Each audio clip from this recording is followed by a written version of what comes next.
चलिए, good morning सभी को। चालू करें। हम लास्ट क्लास में क्या देख रहे थे? यज्ञ देख रहे थे, उपनिषद। हमने पहले यज्ञ देखा कि वेदों में यज्ञ किस प्रकार से उसमें चर्चा की गई है। तो सबसे पहले वेदों में जो यज्ञ बताया गया है, तो यज्ञ का मीनिंग क्या होता है? यज्ञ जो है वो दो रूट वर्ड, दो धातुओं से बना है, य और य। य मतलब क्या होता है? क्या? आभार, ग्रेटिट्यूड। और ज्ञ मतलब विजडम, ज्ञान। ठीक है, तो नॉलेज या विजडम के लिए जो हम आभार प्रकट करते हैं, किसको आभार प्रकट करना है? नेचर के सभी डीटीज को। ठीक है, प्रकृति में जितने भी जो देवता होंगे उनको। देवता के बारे में पहले हम चर्चा कर चुके थे। और उसके बाद यज्ञ जो है वो तीन प्रकार के बताए गए हैं। एक है आपका कौन सा? श्रौत यज्ञ। श्रौत यज्ञ एक ऐसा प्रैक्टिस होता है जिसमें हम फायर एल्टर यानी कि यज्ञ कुंड, हवन कुंड का हम इस्तेमाल करते हैं वहां पर। और फायर यानी कि अग्नि जो देव होते हैं वो मनुष्य और देवताओं के बीच में मीडिएटर का उसमें काम करते हैं। चूंकि ऋग्वैदिक काल में या एकदम शुरुआती समय में मूर्ति पूजा बिल्कुल भी नहीं था, आइडल वर्शिप बिल्कुल भी नहीं होती थी। अब मनुष्यों के सीधे संपर्क में देवता हुआ करते थे, मंत्रों के अधीन हुआ करते थे। केवल मंत्र पढ़ने से ही देवता जो है वो सामने आपके आ जाते थे। ओके, लेकिन समय के साथ साथ थोड़ा ना थोड़ा कहीं ना कहीं पाप का जो भागीदारी है वो बढ़ता चला गया, इसलिए डायरेक्ट मंत्रों से देवता आना चालू नहीं हुए, थोड़ा बंद हो गए। उसके बाद फिर यज्ञ का कॉन्सेप्ट आया। यज्ञ में हम देवताओं को आहुति देते हैं और देवताओं को समर्पित करते हैं। बहुत सारी हविष की जो चीजें हैं उससे देवता प्रसन्न होते हैं और देवता जो है यज्ञ के अंत में प्रकट होकर जो भी वरदान होगा आपको देते हैं। क्योंकि श्रौत यज्ञ में पहले से आपने ठान लिया है कि मेरी एक इच्छा है, मेरा एक विल है जिसको पूरी करना है और सामने वाले देवता ही पूरी कर सकता है, ये सोचते हुए हम श्रौत यज्ञ करते हैं। और श्रौत यज्ञ करने के बाद देवता जब प्रसन्न होकर जब आते हैं तो देवता वरदान भी देते हैं। आपका जो भी विल था, जो भी इच्छाएं थी, उसको फिर वो फुलफिल करते हैं। ठीक है, और श्रौत यज्ञ में इसमें सेक्रीफाइस यानी कि बलि हुआ करता था। ठीक है, श्रौत यज्ञ में बलि हुआ करता था। ये आम जनमानस इसको करते थे। और श्रौत यज्ञ जो है एक इंपॉर्टेंट बात ये भी है कि श्रौत यज्ञ में कई प्रकार की चीजें होती है। जैसे मैंने कुछ एग्जांपल्स भी आप लोगों को दिया था, जैसे पुत्रेष्ठी यज्ञ। पुत्रेष्ठी यज्ञ किस लिए की जाती थी? पुत्र के कामना, पुत्र नहीं बोलेंगे, पुत्र पुत्रियों के कामना, उनकी इच्छाओं के लिए।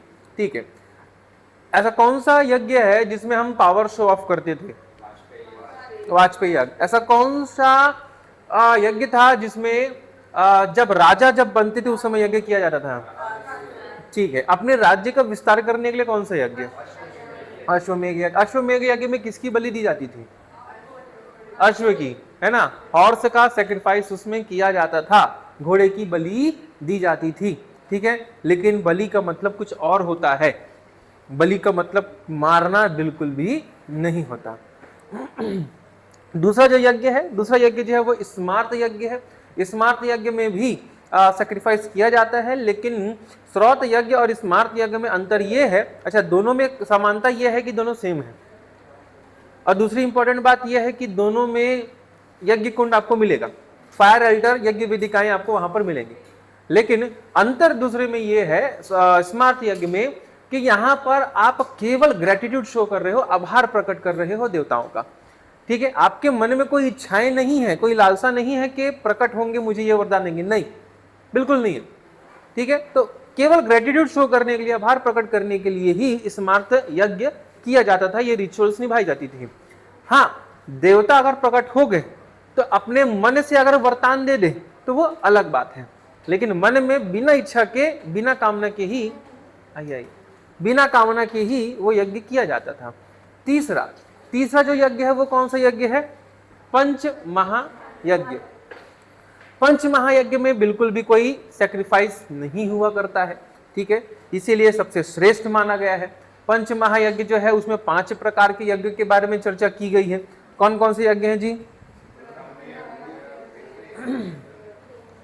कौन कौन सा? ठीक है, ब्रह्म यज्ञ। ब्रह्म यज्ञ में हम क्या करते हैं? सेल्फ स्टडी, स्वाध्याय करते हैं। ठीक है। सेल्फ स्टडी करने के बहुत सारे फायदे होते हैं, बहुत सारे फायदे मतलब अपना अंदर का जो स्किल है वो स्किल डेवलपमेंट होता है, स्किल डेवलपमेंट के साथ साथ और भी बहुत सी चीजें होती है, एनर्जी आता है, हमारा हेल्थ सुधरता है, ठीक है, हमें एक गोल मिलता है, हमें एक डायरेक्शन मिलता है। और देव यज्ञ किसे कहते हैं?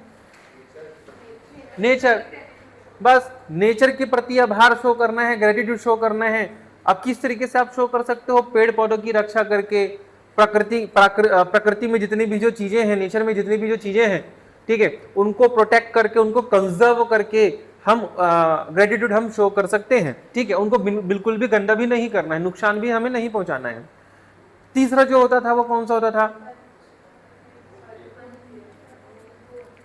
भूत, भूत यज्ञ। यहां पर भूत कहने का मतलब यह है जो पंच महाभूतों से बना हुआ ये शरीर है, यानी जीव, एनिमल्स। तो जितने भी जो लाइफ एग्जिस्ट करते हैं उनके लिए भी हमें कुछ ना कुछ ग्रेटिट्यूड शो करना है। जैसे हमारे इंडियन कल्चर में सबसे अच्छी बात यह है कि जब भी हम खाना बनाते हैं तो सबसे पहला रोटी हम गाय के लिए निकाल के रख देते हैं, या आपके घर में कोई डोमेस्टिक एनिमल होगा, पालतू जानवर होगा, तो भी उसके लिए आप अलग से एक निकाल के रखते ही हो। और हम अपने डोमेस्टिक एनिमल या आसपास के जीव जंतु के लिए भी हम अपना ख्याल रखते हैं, उनका ख्याल रखते हैं। कहीं रास्ते में किसी बंदर को चोट लग गया तो तुरंत अपन किसी कॉल लगाएंगे, देखो भैया उसको सुधार लो। या किसी जानवर का एक्सीडेंट हो गया तो तुरंत वेटनरी हॉस्पिटल में उसको ले जाके इलाज करवाएंगे, ऐसा होता है, ठीक है। अब आप लोग करते नहीं करते अलग बात है, लेकिन कहीं पर कुछ ऐसा होता है तो सामने आना चाहिए, ठीक है। मानव तो नहीं है तो पशुत्व तो होना ही चाहिए पशुओं के लिए भी, ओके। ऐसे बहुत सारे लोग हैं, लेकिन थोड़ा सोचो, बहुत सारे पशु प्रेमी ऐसे हैं, एनिमल लवर्स जिसको कहते हैं ना, बहुत सारे एनिमल लवर्स ऐसे हैं जो वाकई में जानवरों को बहुत प्रेम करते हैं, लेकिन सेलेक्टिव जानवर को, जैसे स्नेक कैचर, वो एकदम सांपों से एकदम प्रिय है। बर्ड वॉचर जो है वो केवल पक्षियों को ही बहुत पसंद करते हैं, बाकी इसको कोई मतलब नहीं उसको। हाँ, चिकन खा रहे हैं, सही बात है। अपने आप को एनिमल लवर बोलते हैं और सीधा जो मिल जाए नॉन वेज, सीधा, या तो एनिमल लवर मत बोलो, सिंपल सी बात है, ठीक है। अगर बोल रहे हो तो वाकई में एनिमल लवर बन के दिखाओ। क्यों? बकरा एनिमल लवर नहीं है क्या? या कोई और एनिमल लवर नहीं है क्या? भाई आपको खाना है तो खाओ, लेकिन ऐसा शो ऑफ तो नहीं करो कि मैं एकदम एनिमल लवर हूं। शो ऑफ तो मत करो, ये गलत चीज है, ठीक है। मैं ये बोलना चाहता हूं कि एनिमल लवर भी कई प्रकार के होते हैं। कुछ ऐसे होते हैं जो एकदम स्पेसिफिक जीव जंतु को लेके ही उन लोग टारगेट करते हैं। जैसे स्नेक कैचर, उनको सांपों से बहुत प्यार होता है। बर्ड वॉचर, उनको पक्षियों से बहुत प्यार होता है, रंग बिरंगी पक्षी देखना उनको बहुत पसंद होता है, ठीक है। और डॉग लवर भी बहुत सारे लोग होते हैं जिनको कुत्ते बहुत ही अच्छे लगते हैं, ठीक है। और कई लोग ऐसे होंगे कि जिनको कुत्ते अच्छे नहीं लगते होंगे। किनको डॉग अच्छा नहीं लगता? अच्छा नहीं लगता?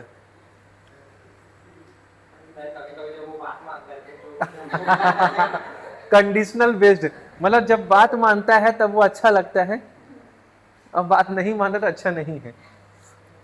चलिए, ये हो गया भूत यज्ञ। चौथा कौन सा यज्ञ है? पितृ यज्ञ। पितृ नहीं है, पितृ है वो, ठीक है। पितृ यज्ञ जो है वो आपके पूर्वजों के लिए, आपके एंसेस्टर्स जो है उसको, उनके लिए ग्रेटिट्यूड जो हम शो करते हैं, अलग अलग रिचुअल से हम ग्रेटिट्यूड शो करते हैं। जैसे हम उनका तर्पण वगैरह करते हैं, श्राद्ध वगैरह करते हैं, तो उनके लिए जो हम ग्रेटिट्यूड शो करते हैं वो भी उसका एक तरीका होता है जिसे हम लोग पितृ यज्ञ के नाम से जानते हैं। और सबसे अंतिम, पांचवा सबसे इंपॉर्टेंट जो है वो है नृयज्ञ। नृ यानी कि मनुष्य, ह्यूमन।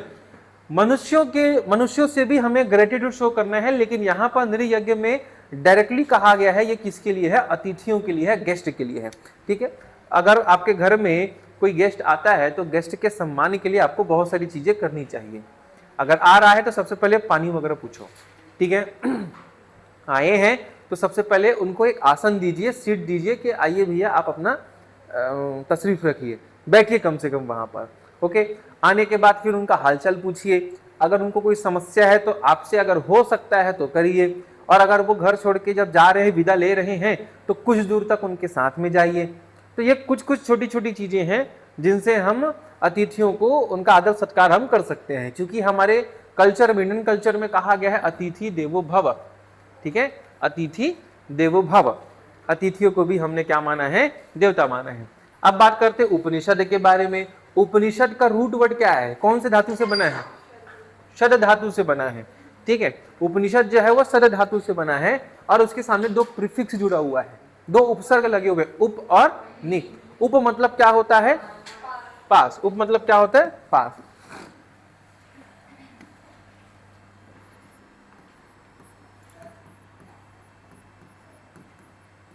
ये तीन शब्द से बना है, उप नि शद। शद यानी कि बैठना, ठीक है, और नि यानी कि नीचे, डाउन या फिर नीचे, या फिर इसको अपन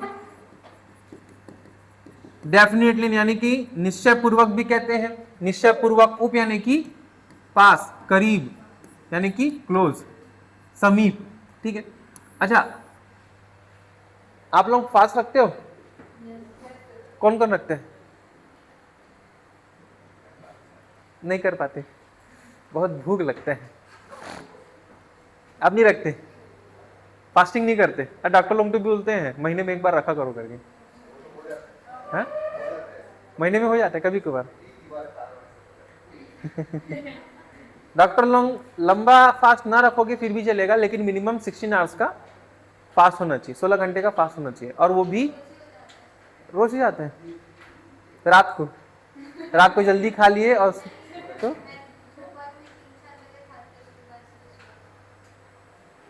अभी तो कुछ खा के आ रहे हो आप? 9 बजे लंच कर लेते हो, हाउ इज दिस पॉसिबल? 9 बजे लंच होता ही नहीं है।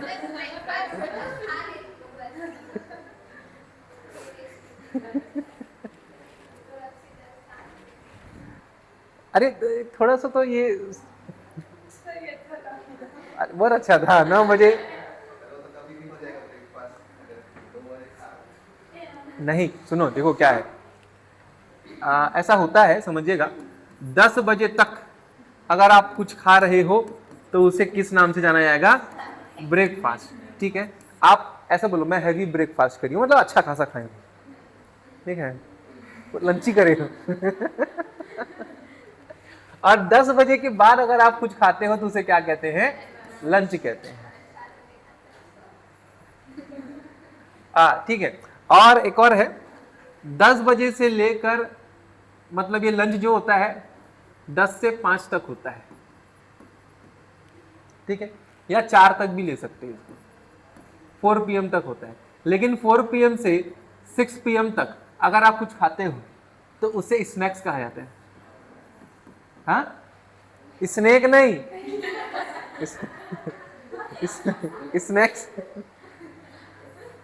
ठीक है, ओके। अच्छा, और 6 बजे से, अच्छा आप लोग डिनर करते हो, डिनर कितने बजे करते हो, कौन कौन कितने बजे डिनर करते हैं? 8 बजे, 9 बजे, रात को 11 बज जाते हैं, हाँ, 9-10 को, 9-10 को एग्जैक्टली। अच्छा, तो 9 बजे बोल देते, 9-10, हाँ, आप डिनर नहीं करते, 11 बजे बोल रहे हो। 6 बजे से 9 बजे तक जो भी खाएगा उसे हम लोग क्या कहते हैं, डिनर कहते हैं, हाँ? और इसके बाद अगर कोई खा रहा है 9 बजे के बाद, ठीक है, उसे हम लोग सपर कहते हैं, सपर कहते हैं। 9 बजे के बाद अगर कोई खा रहा है तो वो सपर है, डिनर नहीं है, ठीक है, सपर है। और ये सपर जो है 12 बजे तक रहेगा, और 12 के बाद कोई खाएगा उसको भुक्कड़ कहते हैं। समझ में? ये नहीं पता था क्या आपको? जनरली हमको ये पता रहता है, ब्रेकफास्ट पता रहता है, लंच पता रहता है, डिनर पता रहता है, ये 3 चीज हमें पता रहता है, ठीक है। और ये 3 चीज से ही हम पूरा जिंदगी आज तक गुजार दी है। जबकि सुबह 10 बजे तक आप जो भी खाओ उसको अपन ब्रेकफास्ट कहेंगे, 10 से 4 बजे तक जो भी खाओ उसे हम लोग लंच कहेंगे, 4 से 6 के बीच में जो हम थोड़ा बहुत नाश्ता करते हैं वो है स्नैक्स। तो आपका हैवी स्नैक है वो, आपका हैवी स्नैक है।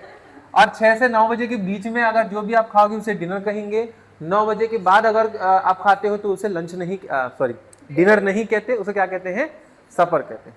ठीक है, सीख लो, एक नया चीज सीखे हो आज, जाके गूगल कर लेना। ठीक है, ये मत बोलना सर गलत सर पढ़ाते हैं, ऐसा कुछ नहीं है, मैं एकदम 100% सही पढ़ाता हूँ। ठीक है, अब आप लोगों को आदत नहीं है ना, इसलिए ऐसा लगता है कि नहीं ये फालतू चीज होगा, ऐसा नहीं है। जाके एक बार देख लेना। सफर, रात के समय जो खाते हो आप उसको सफर कहते हैं। रात यानी लेट नाइट, लेट नाइट जो खाना होता है उसे सफर कहते हैं। और रात कितने बजे चालू होता है? 6 बजे। 6 बजे, अच्छा गुड इवनिंग कब बोलते हैं? अच्छा गुड मॉर्निंग कब बोलते हैं? गुड मॉर्निंग कब तक बोलेंगे? 12 बजे तक। और ठीक 12 बजे आफ्टर कैसे हो गया? ठीक 12 बजे नून होता है, गुड नून कहते हैं। ठीक 12 बजे गुड नून, एकदम एग्जैक्ट 12 बजे जो है गुड नून कहते हैं। और नून के बाद आफ्टर हो गया ना, आफ्टरनून। कब तक आफ्टरनून? 4 बजे तक आफ्टरनून। 4 बजे के बाद क्या आ जाएगा? इवनिंग। ठीक है, आफ्टर इवनिंग कोई बोलते हैं क्या? नहीं, इवनिंग। कब तक इवनिंग? 8 बजे तक इवनिंग। 8 बजे के बाद टोटली रात मान लिया जाता है। ठीक है, 8 से लगभग 10 बजे तक नाइट आई, और 10 बजे के बाद जो है लेट नाइट। ठीक है, और आप लोग सुने होंगे लेट नाइट पार्टी, अरे वो शुरू ही 10 बजे होता है तो वो तो फिर खत्म कब होगा, छोड़ो उसको। उपनिषद, तो मैं बस ये कह रहा था फास्टिंग कौन कौन करता है? फास्टिंग करते हैं, ठीक है, अच्छी बात है। फास्टिंग को हिंदी में क्या कहते हैं? उपवास कहते हैं। ठीक है, वाकई में आप लोग उपवास रखते हो जी? आप लोग उपवास रखते हो कि व्रत रखते हो? उपवास रखते हो कि व्रत है?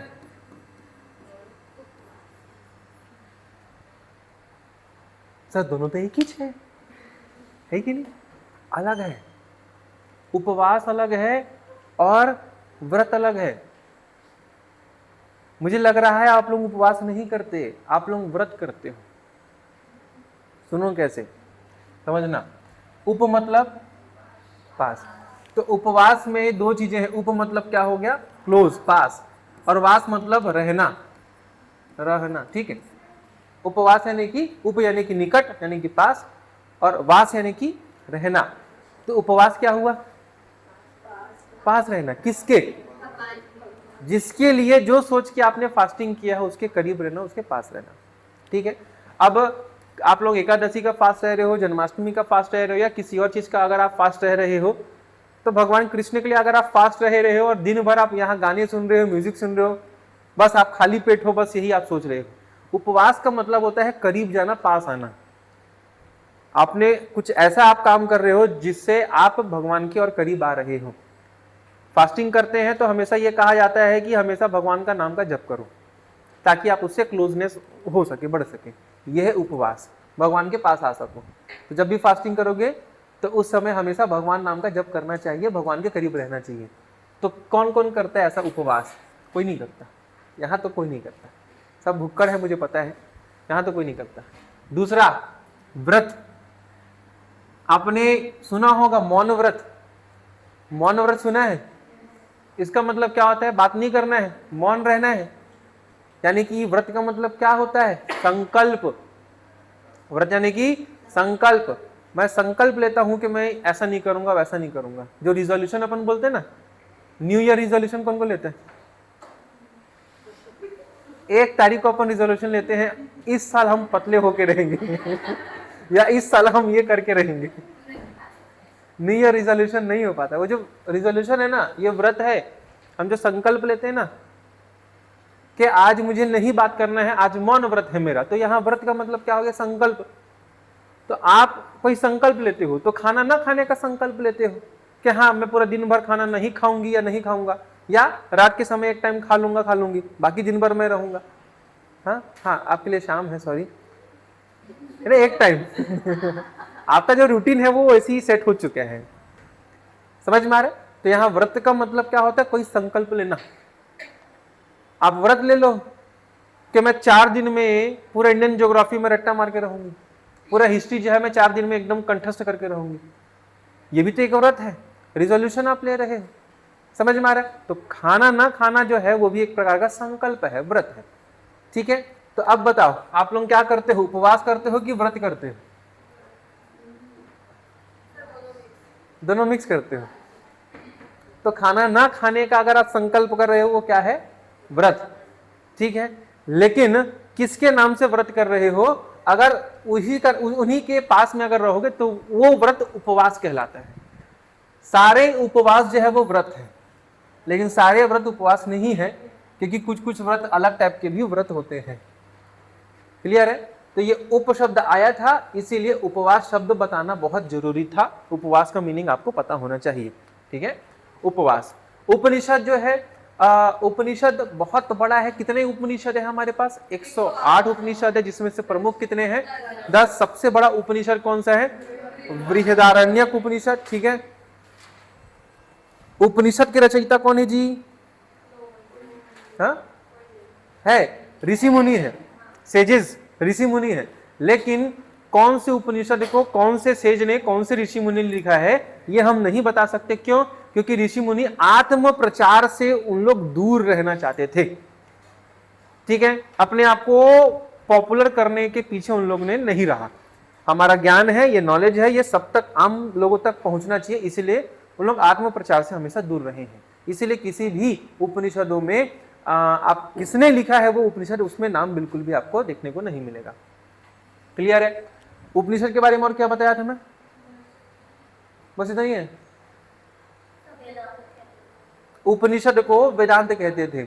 अब वेद इतने क्लिष्ट होते हैं, इतने कठिन है, वेदों की जो भाषा है वो वैदिक संस्कृत है, उसको समझना आम जनमानस की बात नहीं है। इसीलिए उसको समझने के लिए अलग अलग हमें लिटरेचर की सहायता लेनी पड़ती है, ठीक है। 4 वेद हैं, चारों वेद के अपने अपने लिटरेचर हैं, जिससे हम लोग वैदिक लिटरेचर को हम वैदिक वांग्मय के नाम से जानते हैं। पहला है संहिता। संहिता में क्या किया गया है? स्तुति दी गई हुई है। दूसरा है ब्राह्मण, यानी ब्राह्मण ग्रंथ। ब्राह्मणों में क्या लिखा गया है? कर्म कांड लिखे गए हैं, प्रैक्टिसेस, रिचुअल्स वगैरह उसमें बताए गए हैं। और तीसरा जो होता है वो अरण्यक और उपनिषद। तो उपनिषद सबसे आखिरी में लिखा गया था, सबसे अंतिम भाग होता है उपनिषद, इसीलिए वेदों का अंतिम भाग है, एंडिंग पार्ट ऑफ द वेद, इसीलिए हम इसे क्या कहते हैं? वेदांत के नाम से हम जानते हैं, ठीक है। उपनिषद का सब्जेक्ट क्या है, विषय क्या है? ब्रह्मांड के पीछे जितने भी जो रहस्य हैं, पूरे कॉस्मोस यूनिवर्स के पीछे जितने भी जो रहस्य है, उसके बारे में इसमें चर्चा की गई है, ठीक है। डेथ क्या होता है, बर्थ क्या होता है, सोल क्या होता है, सुपर नेचुरल पावर्स किसे कहते हैं, सुपर कॉन्शियस किसे कहते हैं, फिजिकल मैटर किसे कहते हैं, लिबरेशन, इनकारनेशन, इन सब के बारे में वहां पर चर्चा की गई है। मोक्ष किसे कहते हैं, सब का सब उसमें अच्छा खासा चर्चा की गई है। उपनिषद में ब्रह्म के बारे में अच्छा खासा चर्चा हुआ है। ब्रह्म, ब्रह्म, ब्रह्म मतलब होता है एकदम सुप्रीम सोल, सुप्रीम सोल। जैसे आपने नाम सुना होगा, अलग अलग मनुष्य हैं, मनुष्यों के ऊपर में देवता है, आप ये सब जानते होंगे, डिटीज देवता। देवता के ऊपर में कौन है? देवताओं के ऊपर में कौन है? देवताओं से भी शक्तिशाली कौन है जी? अच्छा, देवता किसके पुत्र हैं? ब्रह्मा जी के। ब्रह्मा नहीं, ब्रह्मा, ब्रह्मा जी के पुत्र। ब्रह्मा विष्णु महेश, ये त्रिदेव सुने होंगे आप। तो ब्रह्मा अलग है, ब्रह्म अलग है, ये दो अलग अलग चीजें हैं। ब्रह्मा, तो ब्रह्मा की ही पूरे संतानें कौन है? देवता है, मनुष्य भी है। तो मनुष्य से ज्यादा पावरफुल, ज्यादा सुप्रीम कौन हुआ? देवता। लेकिन देवता से भी ज्यादा सुप्रीम कौन हुआ? ब्रह्मा विष्णु महेश, ये त्रिदेव जिसको हम कहते हैं, ठीक है। तो देवताओं से भी सुप्रीम कौन हुए? वो हुए, क्योंकि देवताओं को भी कभी समस्या पड़ती थी तो वो इन्हीं देवों के पास जाते थे, ठीक है। तो ये सुप्रीम गॉड हुए। लेकिन ब्रह्मा विष्णु महेश से भी ऊपर कौन है? ब्रह्मा विष्णु महेश से भी ऊपर कौन है? अरे इनके पास ये भी तो किसी न किसी चीज से बने हैं, ये भी किसी से तो शक्ति हासिल किए होंगे। तो इनसे ऊपर कौन है? इनसे ऊपर केवल और केवल एक ही चीज को मानते हैं, वो है क्या? ब्रह्म। ब्रह्मा अलग है, ब्रह्मा विष्णु महेश वो अलग है। इनके ऊपर में जो होता है वो ब्रह्म है। कौन है? ब्रह्म। ठीक है। और उसी ब्रह्म से पूरा यूनिवर्स बना है, उसी से हम भी बने हैं, उसी से जल पानी पहाड़ पर्वत ये सारी चीजें बने हैं, उसी से ही सारे जीव जंतु बने, उसी से ही देवता भी बने, उसी से ही ब्रह्मा विष्णु महेश भी बने हैं। पूरा यूनिवर्स का जो चीजें हैं वो सब उसी चीज से ही बने हैं। तो सुप्रीम जो सुपर कॉन्शियस जो हमको एलिमेंट देखने को मिलता है वो क्या है? ब्रह्म है। ठीक है। जो आत्मा वगैरह भी बना होगा, सोल वगैरह भी बना होगा, वो सोल भी किससे बना होगा? उसी ब्रह्म से बना होगा। यानी कि अल्टीमेट ट्रुथ क्या है? ब्रह्म है। सबसे ऊपर क्या है? ब्रह्म है। उसके बारे में यहां पर अच्छा खासा चर्चा किया गया है। ब्रह्म, यही जो ब्रह्म है, इसी के ही जो अंश है उसे हम क्या कहते हैं? आत्मा, सोल। इसी के अंश को क्या कहते हैं हम लोग? आत्मा, सोल के नाम से हम जानते हैं। ये जो ब्रह्म जो है, याद रखिएगा, इसी से ही पूरा यूनिवर्स में जितने भी जो मैटर है सब के सब बने हैं। इसीलिए हम इसे मटेरियल कॉज के नाम से भी जानते हैं, उपादान कारण के नाम से भी जानते हैं। उपादान कारण, मटेरियल कॉज, इसे हम क्या कहते हैं? उपादान कारण, मटेरियल कॉज। उसी से ही हर चीज बने हैं, उसी से ही हम भी बने हैं, उसी से ही सारे देवता बने हैं, उसी से ही पूरे नेचर के एक एक चीज बने हैं। इसीलिए हम इसे क्या कहते हैं? मटेरियल कॉज कहते हैं। ठीक है। और एफिशिएंट कॉज भी है, निमित्त कारण भी है।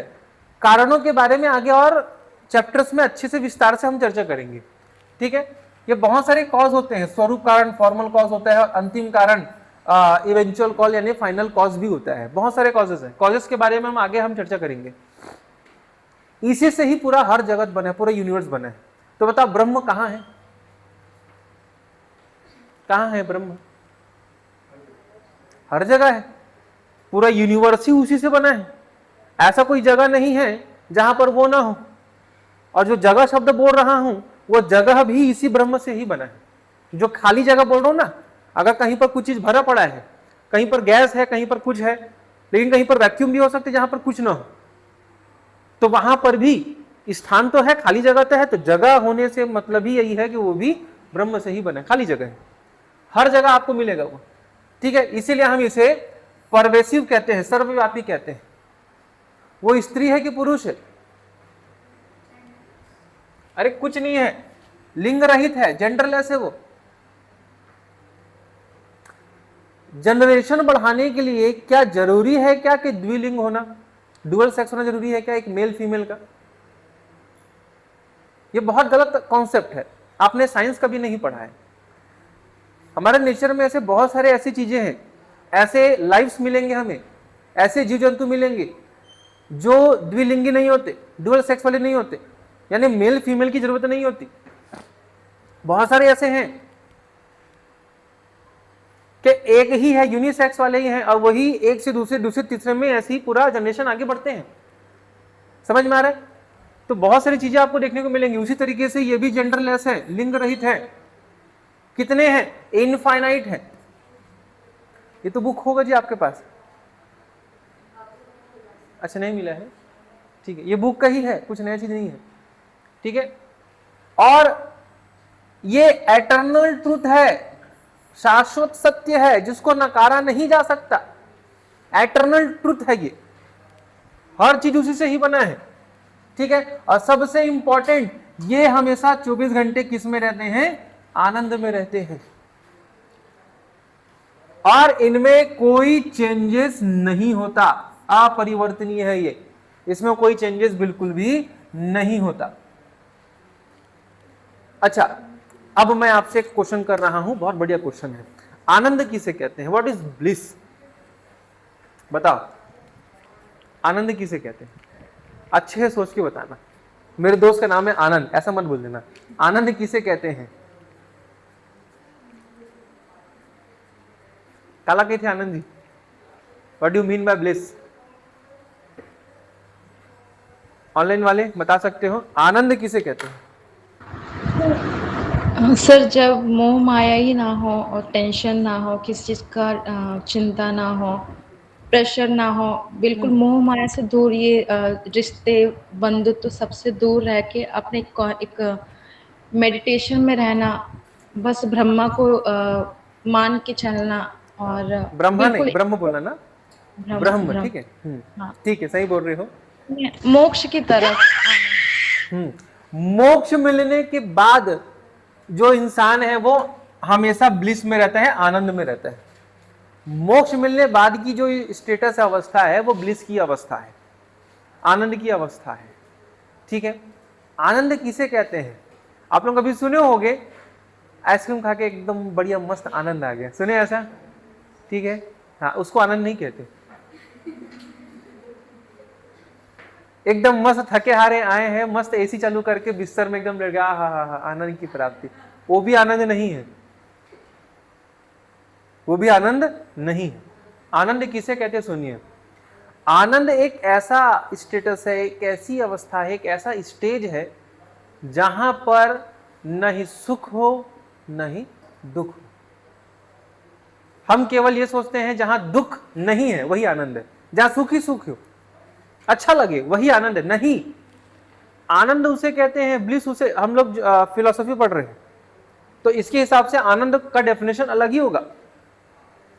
आनंद, ब्लिस का मतलब ये होता है जहां पर ना ही दुख हो और ना ही सुख हो, जहां पर दोनों का अभाव हो, दोनों ना हो।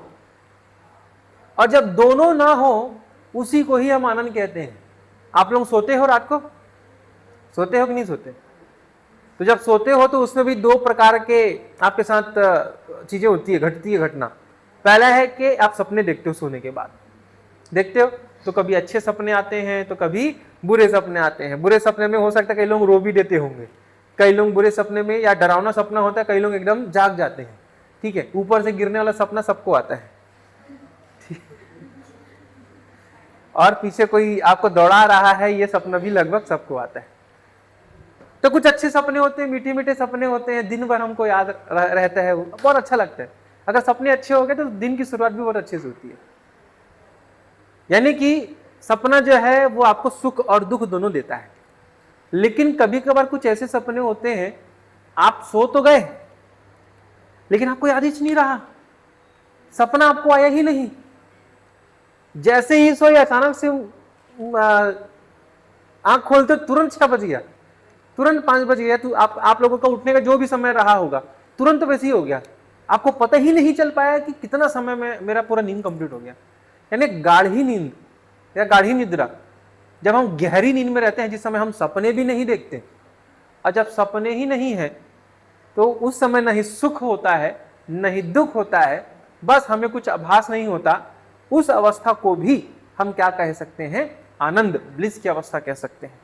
यानी आनंद एक ऐसा सिचुएशन है जहां न तो सुख है न दुख है, दोनों एब्सेंस होते हैं उस चीज में, उसे हम आनंद कहते हैं। ठीक है, तो जो ब्रह्म है वो परवेसिव है, हर जगह है, यूनिवर्सल है, जेंडरलेस है, वो लिंग रहित है, उनका कोई ना ही वो पुरुष ना ही स्त्री, इन्फानाइट है, अनंत है, हर जगह वही वही दिखेंगे, एटर्नल ट्रूथ है, शाश्वत सत्य है। सत्य मतलब क्या होता है? जो एग्जिस्ट करता है, सत्य, जिसका अस्तित्व है। ठीक है, और हमेशा ये ब्लिस में रहेंगे, आनंद में रहेंगे, इनका परिवर्तन कभी नहीं हो सकता। ओके, समझ में आ रहा है? ये उनके बहुत सारे क्वालिटीज है, वर्चूज है। इनके साथ साथ एक और वर्चू मैं आपको बताऊंगा, इनके साथ साथ और भी है, इन्हें परम ज्योति भी कहा जाता है, सुप्रीम लाइट।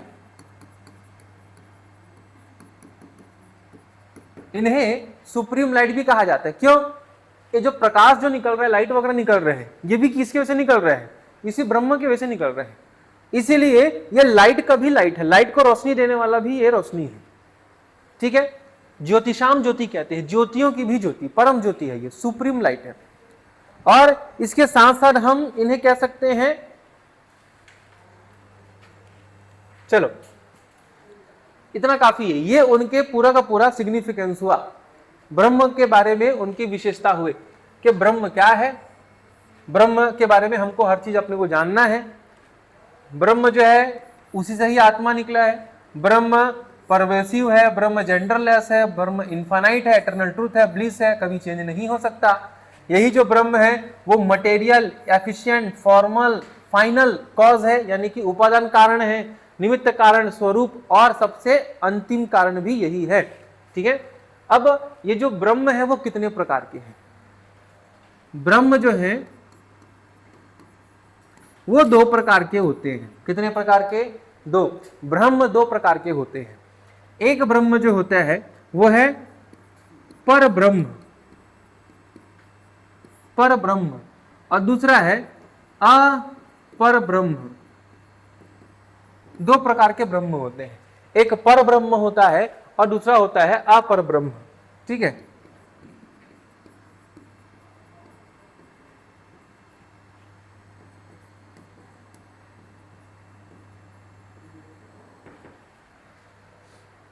एक पर ब्रह्म होता है और दूसरा अपर ब्रह्म होता है। तो ब्रह्म दो प्रकार के होते हैं।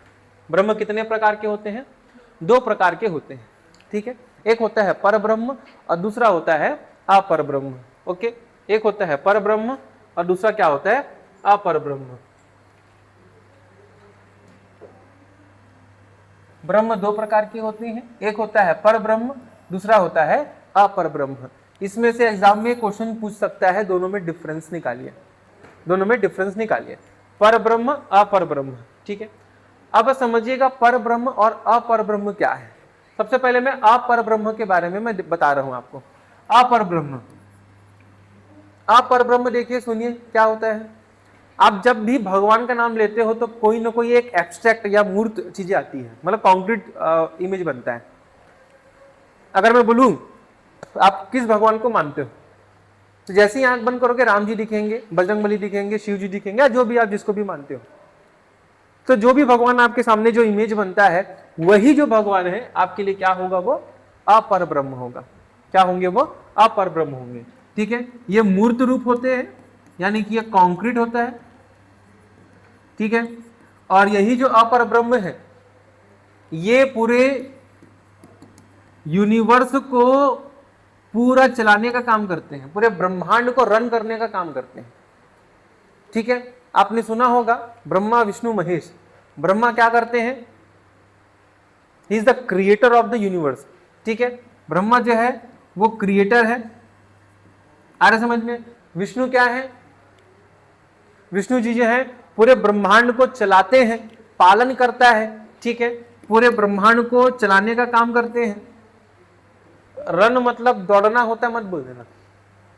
अभी बात कर रहे हैं चलाने का, तो चलाने के लिए रन। ठीक है, इंग्लिश ऐसी है, चलाना है तो उसके लिए रन शब्द का इस्तेमाल किया जाता है। लेकिन दूसरी ओर रन मतलब क्या होता है? दौड़ना भी होता है। इंग्लिश थोड़ा छोड़ो। तो ब्रह्मा जी जो है वो पूरे यूनिवर्स को बनाते हैं।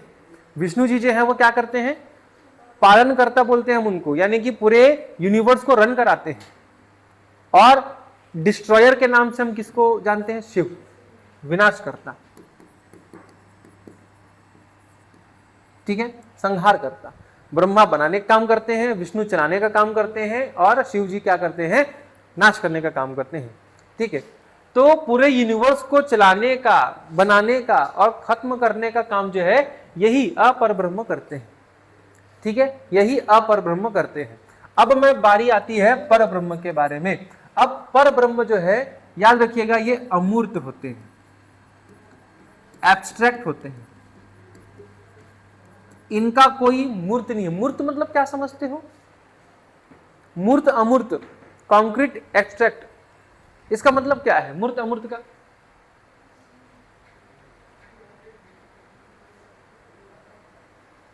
मूर्त यानी क्या होता है? नहीं नहीं, तो जो मूर्ति वाली नहीं, फिजिकल जिन्हें देखा जा सकता हो। जिसकी मूर्त हो। मूर्त यानी कि जिसका फॉर्म हो, जिसका कोई शेप हो, आंख, कान, नाक, मुंह, कोई तो आकार हो। साकार, साकार शब्द सुने हो? साकार, साकार यानी फॉर्म्ड, जिनका कोई ना कोई स्वरूप हो, मूर्त रूप हो, यानी मूर्त हो, हम उसको देख के पहचान सके। जैसे कुत्ते और बिल्ली को हम देख के पहचान सकते हैं कि कौन कुत्ता है और कौन बिल्ली है, पहचान सकते हो? तो यानी देख के हम पहचान सकते हैं, कुछ ना कुछ उसकी आकृति आकार वगैरह है, कुछ ना कुछ उसके फॉर्म है। लेकिन अमूर्त, जिसकी कोई मूर्त ना हो, समझ में आ रहा है? जिसका कोई भी मूर्त ना हो और उसके आकार नहीं होते, वो क्या होते हैं? निराकार होते हैं, फॉर्मलेस होते हैं। फॉर्मलेस होते हैं, कोई आकार नहीं होता। क्या दुनिया में ऐसा कोई चीज हो सकता है क्या जिसको कोई आकार ना हो? यस सर, हाँ, एयर है। यस, एयर तो दूर की सर बात है, एयर एयर भी है, वेरी गुड। उसके साथ साथ क्या है? पानी।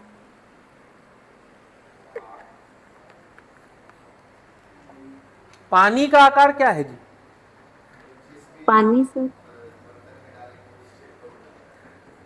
पानी क्या साकार है या निराकार है? निराकार किसे कहते हैं? गलत डेफिनेशन। जिसका कोई आकार ना हो उसको निराकार नहीं कहते। यस, जिसका कोई निश्चित आकार ना हो उसे निराकार कहते हैं। ठीक है, सुन लो फिर से। कोई डेफिनेट फॉर्म ना हो, उसका निश्चित आकार ना हो। जैसे पानी, पानी का कोई डेफिनेट कुछ शेप साइज होता है क्या? नहीं होता। पानी को आप जिस चीज में, जिस बर्तन में, जिस वेसल में डाल दो उसका वो आकार ले लेगा। ग्लास में डालो, ग्लास का शेप का आकार ले लेगा। बॉटल में डालो, बॉटल कैसे हो जाएगा। थाली में डालो, थाली का आकार का ले लेगा वो। वैसी हवा भी होता है, समझ में आ रहा है? तो जो पानी, हवा, ये जो चीजें हैं ये फॉर्मलेस है। और फॉर्मलेस का मतलब ये नहीं होता कि उनका कोई फॉर्म नहीं है, नहीं, आप उसको जिस फॉर्म में लाना चाहो उस फॉर्म में आ सकते हैं। यानी कि कोई डेफिनेट फॉर्म ना हो, निश्चित आकार ना हो, उसे ही हम क्या कहते हैं? निराकार कहते हैं। फिलॉसफी पढ़ रहे हैं, अगर मान लो किसी धर्म में अगर ये लिखा हुआ है कि भगवान निराकार है, जैसे कबीर पंथी लोग जो है वो निराकार मानते हैं, सतनाम पंथ भी निराकार मानता है। ठीक है, इसके साथ साथ आप मैक्सिमम जितने भी जो धर्म देख लो, मैक्सिमम धर्म में मूर्ति पूजा नहीं है। क्यों? क्योंकि भगवान को लिमिट में नहीं बांधना है, कोई आकार में मूर्त रूप नहीं देना है, वो निराकार है। यानी कि केवल मूर्ति में नहीं, उसके बहुत सारे आकार हैं। समझ में आ रहा है? तो निराकार कहीं भी अगर दिख गया तो इसका मतलब यह होता है कि कोई निश्चित आकार उसका नहीं है, डेफिनेट फॉर्म नहीं है। समझ में आ रहा है? उनसे ही सारे पूरे फॉर्म निकले हैं। जितने भी जो साइज, शेप होता है, फॉर्म होता है, उन्हीं से ही सारा का सारा चीज निकला हुआ है, इसलिए हम उसे निराकार कहेंगे। तो याद रखना, कबीर, गुरु नानक या जितने भी जो फिलोसॉफिकल थिंकर्स हुए हैं, अगर उन लोग कह रहे हैं कि भगवान निराकार है तो समझ जाना वो निराकार ही है। यानी कि उसके निश्चित आकार नहीं है, वो सारे आकार उसी में ही समाहित हैं। ठीक है, उनके बाद के जो फॉलोअर्स हैं उन्होंने फिर क्या किया कि कोई आकार नहीं है ये बोल के ये बातें फैला दी, जबकि जो इसका जो मेन डेफिनेशन है ऐसा नहीं है। बहुत सारे ग्रंथों में दिखेगा आपको निराकार है, उनका कोई आकार नहीं है, नहीं, वो गलत होगा। आकार है लेकिन कोई फिक्स आकार नहीं है, सारे आकार उसी से ही निकले हैं। इसलिए शब्द को समझना बहुत जरूरी है। इसके साथ साथ ये मूर्त है, ये निराकार है, इनका कोई आकार नहीं है। ठीक है, जैसे ये क्रिएटर, चलाने वाले, डिस्ट्रॉयर, ये सब है। ठीक है, या प्रोटेक्टर भी बोल सकते, रन के भले। लेकिन ऐसा इसमें कोई चीजें हमको देखने को नहीं मिलता। अच्छा, क्रिएटर कौन है? ब्रह्मा जी। ब्रह्मा जी आप सबको पता होगा, ब्रह्मा जी विष्णु जी के नाभि कमल से निकले हैं। ठीक है, उनका भी एक दिन होता है, उनका भी एक समय होता है। वो भी अभी बुढ़ा गए हैं बेचारे। टीवी सीरियल में कभी भी देखते हो ब्रह्मा जी को हमेशा दाढ़ी वाले दिखाते हैं, यानी लगभग 50 साल से ज्यादा उम्र हो चुका है उनका। यानी कभी ना कभी वो भी खत्म होंगे, उनका जीवन काल भी कभी ना कभी समाप्त होगा। यानी कि ये जो अपर ब्रह्म है, ये कहीं ना कहीं इनमें चेंजेस आते ही हैं, इनमें परिवर्तन होता ही है। ठीक है, इनमें चेंजेस आते ही हैं, लेकिन इसमें कोई भी चेंजेस नहीं आता। इनमें कोई भी चेंजेस नहीं आता, कोई भी चेंजेस बिल्कुल भी नहीं आता। अच्छा, ये जो भगवान है, आप देखे होंगे भगवान विष्णु जो है बहुत दयालु हैं, शंकर जी भी बहुत दयालु हैं। अच्छा, शंकर जी को हम भोलेनाथ भी कहते हैं क्योंकि बहुत भोले भाले हैं, अच्छा गुण है ये भोला होना, ठीक है। लेकिन गुस्सा भी जल्दी होते हैं, तो गुस्से वाला गुण भी है भगवान के पास। भगवान विष्णु के पास भी कुछ अपना अपना क्वालिटी है, गुण वगैरह है, ठीक है। यानी कि आपके पास अगर अपर ब्रह्म के बारे में बात कर रहे हो तो वो जो भगवान है, वो जो ब्रह्म है, उनके पास कहीं ना कहीं कोई गुण है, ठीक है, कोई ना कोई गुण है, इसीलिए हम इनको सगुण के नाम से जानते हैं। सगुण है ये, सब के सब क्या है, सगुण है। जबकि पर ब्रह्म जो है वो क्या है, निर्गुण है, ठीक है। निर्गुण के लिए एक और शब्द आता है नॉन एट्रीब्यूट।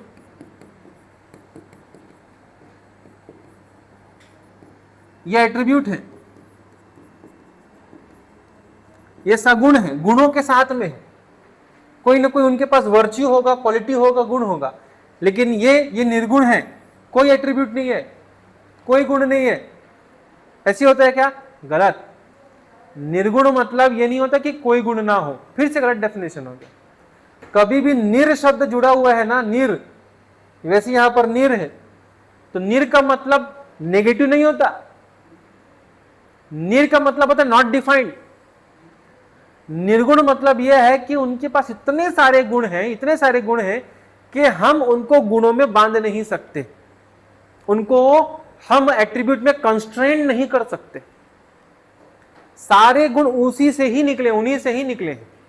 उनके पास कोई निश्चित गुण नहीं है, सारे गुण उन्हीं के पास है।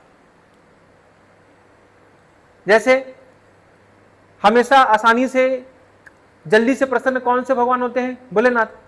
जल्दी से गुस्सा भी कौन होते हैं, भोलेनाथ। और ये क्वालिटी जो है वो विष्णु जी के पास नहीं है, ठीक है।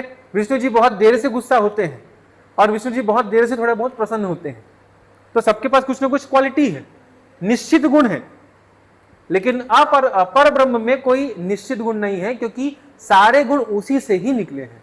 अब जो मैं बात कर रहा हूं अपर ब्रह्म, ब्रह्मा विष्णु महेश के बारे में, वो भी किससे बने हैं, इसी पर ब्रह्म से ही बने हैं उन लोग, इसी पर ब्रह्म से ही बने हैं, ठीक है। एक और चीज जो बहुत इंपॉर्टेंट है, जो एग्जाम में पूछ चुका है, नेति नेति कहा जाता है।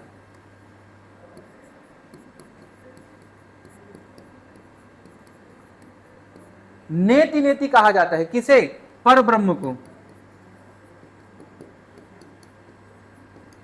ये क्या होता है नेति नेति, और अपर ब्रह्म को हम इति इति कहते हैं। यह एग्जाम में पूछा हुआ प्रश्न है। ये नेति नेति क्या होता है, इति इति क्या होता है, समझेगा ध्यान से। नेति नेति मतलब होता है न इति, न इति, ठीक है, न इति न इति। ये जो इति इति लिखा है ना, वही यहां पर नेगेटिव शब्द में लिखा है, ना इति ना इति। इसी हम क्या कहते हैं, नेति नेति। ना इति ना नीति, इसका मतलब होता है नॉट दिस, नॉट दिस, ना यह, ना यह, ना यह, ना यह।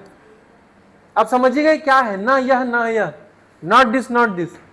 अब देखो हमने यहां पर क्या लिखा है, निर्गुण लिखा है, निराकार लिखा है। अब यहां पर हम क्या लिखे हैं, साकार लिखे हैं, उनका फॉर्म है, और सगुण लिखे हैं, उनके पास कोई ना कोई निश्चित गुण है। अच्छा, क्या पानी का शेप सर्कुलर शेप में है क्या, क्या पानी सिलेंड्रिकल शेप में है क्या, क्या पानी क्यूबॉइडल शेप में है क्या?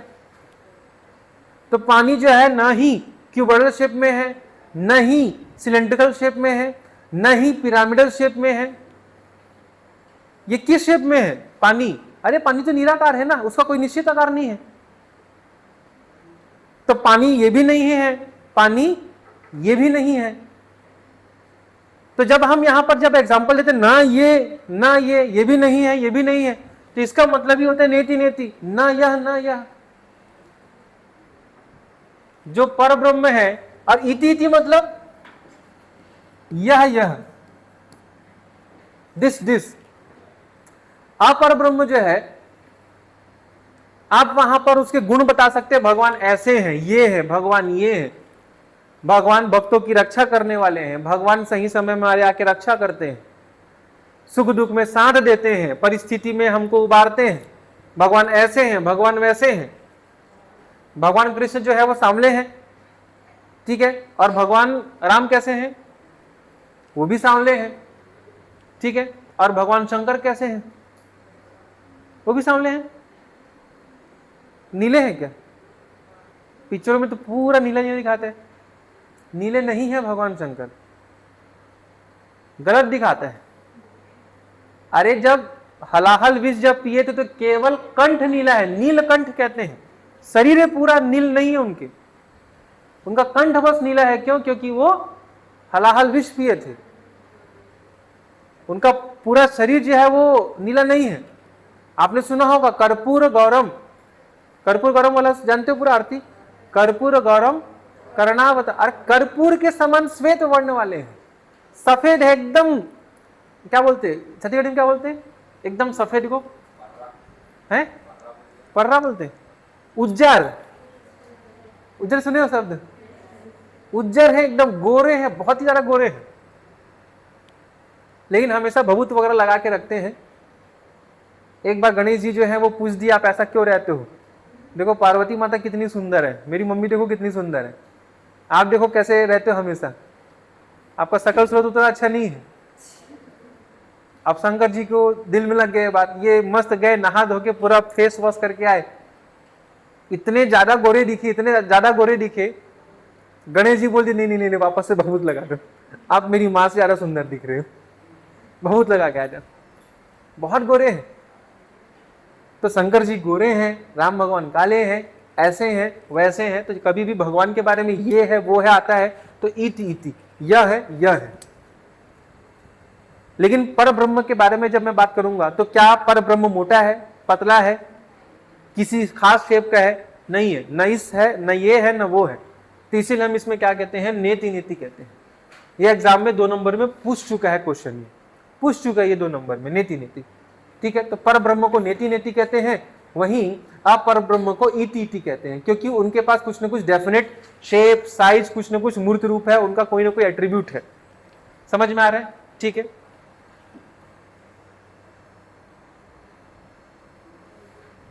आत्मा, आत्मा, आत्मा क्या है? आत्मा क्या है जी? सोल है आत्मा सोल है, वो तो मुझे पता है, कुछ नया बताओ। सर जिसका आकार नहीं है, लाइक पानी में भीगता नहीं है, धूप में उसको धूप नहीं लगती है, ठंड नहीं लगती है, अग्नि में वो जलता नहीं है, बिल्कुल वो निराकार है, ना दिखता है वो, फॉर्मलेस है, निराकार है, नहीं दिखता है, इन आंखों से नहीं दिखता। और धूप में वो क्या बोले, धूप में ना उसे धूप लगती है, ना ठंड लगती है, ना धूप बारिश, लगती मतलब है, ना ठंड लगती है, बारिश में पानी में भीग नहीं सकते, ठीक है। ये आत्मा है, ठीक है। ये आत्मा का अच्छा खासा क्वालिटी है, उसके वर्च्यू है, एट्रीब्यूट है, गुण है। आत्मा जो है, भटकती हुई आत्मा के बारे में मैं बात नहीं कर रहा हूं, आत्मा भटकती है ही नहीं, ठीक है। आत्मा को क्या चाहिए? शरीर चाहिए। आत्मा बिना शरीर के भटक नहीं सकती, ठीक है। अगर मेरा शरीर, मेरी आत्मा मेरा शरीर अगर छोड़ दिया तो तुरंत उसको किसी दूसरे का शरीर लेना पड़ेगा, बिना शरीर के आत्मा नहीं रह सकती, ठीक है। आसपास जो भी शरीर रहेगा वहीं घुस जाएगी, लेकिन उसको शरीर चाहिए। इसका मतलब ये नहीं कि आपके शरीर में जाके घुस जाएगी, इसके अंदर आत्मा आ गई है, ऐसा नहीं है। पहले से जब आत्मा है तो उसमें आत्मा बिल्कुल भी नहीं आती, ठीक है। उसको एक नया जन्म लेके आना पड़ेगा, नया जन्म, नया शरीर वाला उसको शरीर चाहिए, ठीक है। तो बीच में से आत्मा भटकती नहीं है। बस ये है कि आत्मा जो है, जैसे मैं खत्म हो गया, निपट गया मैं, मान लो, तो मेरी जो आत्मा, हंसते हो, मैं निपट रहा हूं उसमें आप हंस रहे हो, क्या बात है, बेरहम लोग एकदम आप।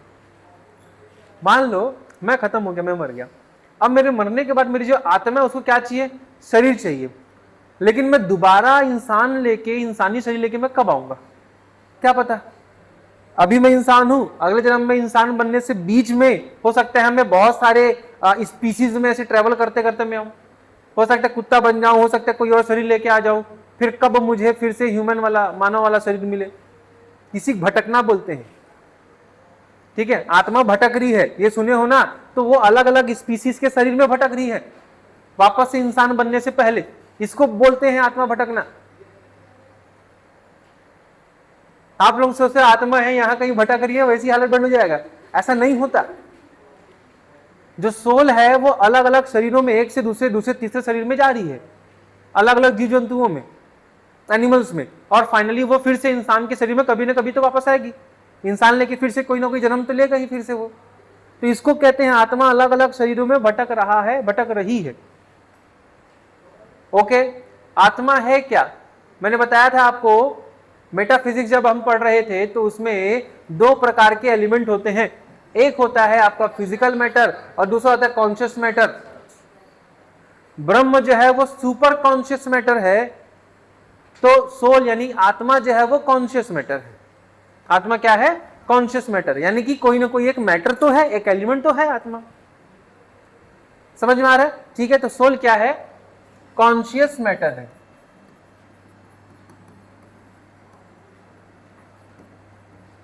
ठीक है, एक एलिमेंट है।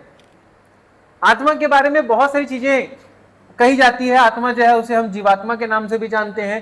यही जो है पशुओं में, वृक्षों में, हर जगह हमें ये मिलेगा। ठीक है, और आत्मा जो है वो इमॉर्टल स्पिरिट है। इमॉर्टल यानी कि अमर है। आप लोग अमर हो क्या? नहीं हो ना, यही तो गलती है। आप भी अमर हो। अभी आप नहीं बोल रहे हो ना, तो अपने आप को शरीर के रूप में आप सोच रहे हो, आप अपने आप शरीर को सोच रहे हो। आप तो नहीं बोले, इसका मतलब है कि अभी भी आप लोग अपने शरीर को ही मैं मानते हो, जबकि ये शरीर मैं नहीं है। चलो एक शब्द बोलोगे मेरे साथ? बोलोगे? आपका नाम क्या है? ख्याति। मेरे साथ बोलोगे? बोलो ख्याति। एक बार फिर से बोलो ख्याति। बोले? आपने ख्याति बोला? कौन बोला? मुंह बोला। और कौन सुना? कान सुना। ख्याति। देखो सुनो अपना आवाज, ख्याति। अब यही ख्याति को मुंह बन करके मन में बोलो। बोलो एक बार, 2-3 बार बोल सकते हो। बोले? अब कौन सुना? दिमाग सुना। उस समय तो नहीं कान सुना, नहीं जुबान बोला, हमने मन में बोला और मन ही उसको कहीं ना कहीं सुन लिया। और जब हम बोलते हैं ख्याति करके तो हमारा कान सुनता है, और मन में जब हम बोलते हैं तो कोई और कहीं ना कहीं मन ही सुन रहा है उसको। तो कोई तो एक ऐसा चीज है जो इसको एक्सपीरियंस कर रहा है, समझ रहा है। समझ में आ रहा है ना? उसी को आप अपना एक्चुअल रियल एग्जिस्टेंस मानना है। जब तक आप इस शरीर को रियल एग्जिस्टेंस मानोगे, तब तक आप बोलोगे कि मैं भी निपट सकती हूँ, निपट सकता हूँ। इमॉर्टल नहीं हूं, मैं मॉर्टल हूं। लेकिन जब आप एज अ सोल के रूप में अगर आप देखोगे, सोल इमॉर्टल होता है। बस ये शरीर जाएगा, मरने के बाद फिर दूसरा शरीर मिल जाएगा, यही पूरा चलते रहेगा। आप कभी नहीं मर सकते, आपका शरीर मरेगा। ठीक है, आत्मा को उपनिषद में सोल या फिर सेल्फ यानी कि जीवात्मा या फिर स्व के नाम से भी इसमें जाना गया है। आत्मा भी क्या है? एटर्नल है, यानी कि शाश्वत है। ठीक है, अजर है। अजर अमर सुने हो? अजर, अजर माने क्या होता है? अजर, अच्छा जर माने क्या होता है? जर माने होता है बुढ़ापा। बुढ़ापा, जर यानी कि बुढ़ापा, ओल्ड एज। जर यानी कि बुढ़ापा, ओल्ड एज। ठीक है, अब उसके सामने अ लगा दो तो क्या बन गया? अजर, यानी जिसको कभी भी बुढ़ापा नहीं आता, यानी कि उसका उम्र जो है वो कभी भी बढ़ता नहीं है, यानी कि एजलेस। अजर यानी कि एजलेस। आत्मा जो है उसका कोई ना ही वो बच्चा है, ना ही वो यंग में फेस में आया है, ना ही वो ओल्ड एज में आया, नहीं, ऐसा उसका कोई फेस नहीं होता। आत्मा जो है वो एजलेस होता है। ठीक है, आत्मा जो है वो एटर्नल है, यानी कि शाश्वत है। ठीक है। और सबसे इंपॉर्टेंट चीज, आत्मा जो है ये कॉन्शियस है, चेतना है। आत्मा क्या है? चेतना है। जो हम सोच सकते हैं, समझ सकते हैं, वो आत्मा है, ठीक है। ये जो है अनुभवजन्य चेतना है। अनुभवजन्य कहने का मतलब है इंपीरिकल कॉन्शियसनेस। आप इसको फील कर सकते हो, इसको अनुभव कर सकते हो, महसूस कर सकते हो, आप अपने आप को महसूस कर सकते हो। देखो, लड़के लोगों को कभी कभार ऐसा महसूस हुआ होगा कि हम बाइक चला रहे हैं और बहुत लंबे समय तक चला रहे हैं और हमारा ध्यान कहीं और है। अचानक से फिर हमारा ध्यान बाइक में आता है कि हाँ, अरे मैं तो चला रहा हूं, तो ध्यान उस समय आता है। कुछ समय के लिए हम वहां नहीं होते, तो बाइक कौन चला रहा था? उसको कंट्रोल कौन कर रहा था? सब कॉन्शियस माइंड। यानी कहीं ना कहीं कॉन्शियसनेस आ रहा है शब्द। कभी कभी हम अनुभव करते हैं कि यार ये तो मैं नहीं करूं, अपने आप हो गया, ये मेरे से अपने आप हो गया, मैं नहीं किया। कभी कभार ऐसा भी महसूस हुआ है।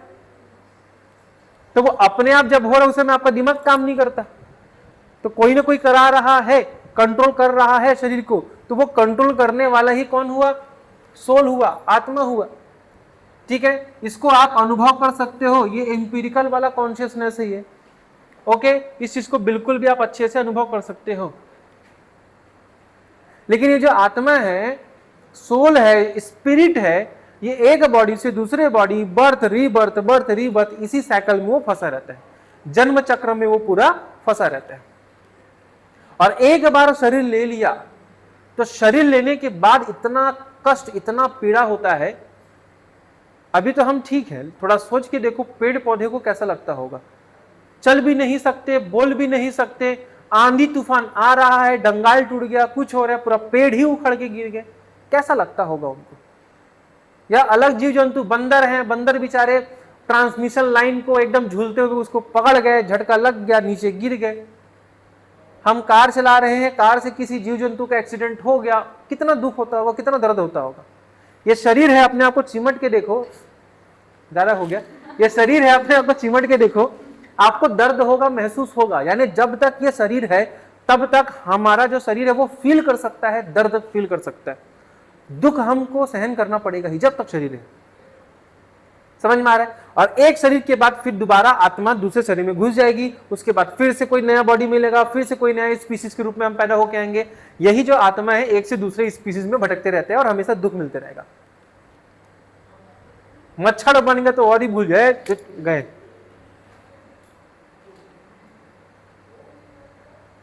एक बार मैं गांव में गया था, गांव का एक छोटा सा दुकान है, मैं वहां गया मच्छर के लिए अगरबत्ती लेने के लिए। दुकान वाला शौक हो गया, मच्छर के लिए अगरबत्ती, आप क्या मच्छर की पूजा करते? मैं बोला एक तो रिलैक्स नाम का आता है मच्छर भगाने वाला, उस दुकान में पुराने जमाने वाला गोल वाला मिलता नहीं था, क्या बोलती है उसको, कॉइल, वही मिलता है, वो स्टिक नहीं मिलता। वो सोच में पड़ गया, अब गांव इलाका है, थोड़ा पिछड़ा इलाका था, वो मच्छर की पूजा करते हो। उसकी बातें सुनकर ना मैं आज तक हंसता हूं मैं। तो ये जो हो सकता है मच्छर बन के आ जाओ, वो भी तो एक दर्द है, कोई मार दिया ऐसे करके, पता चला हर्षल ही यहीं पर बैठ के किसी को मार दिया ऐसे करके, कितना दर्द हुआ होगा, कैसे हर्षल? जीव हत्या नहीं करना। यानी दुख दर्द हमेशा मिलेगा, यानी कोई ना कोई शरीर लेके आओगे, और ये जन्म मरण का जो चक्र है ये हमेशा चलते रहेगा।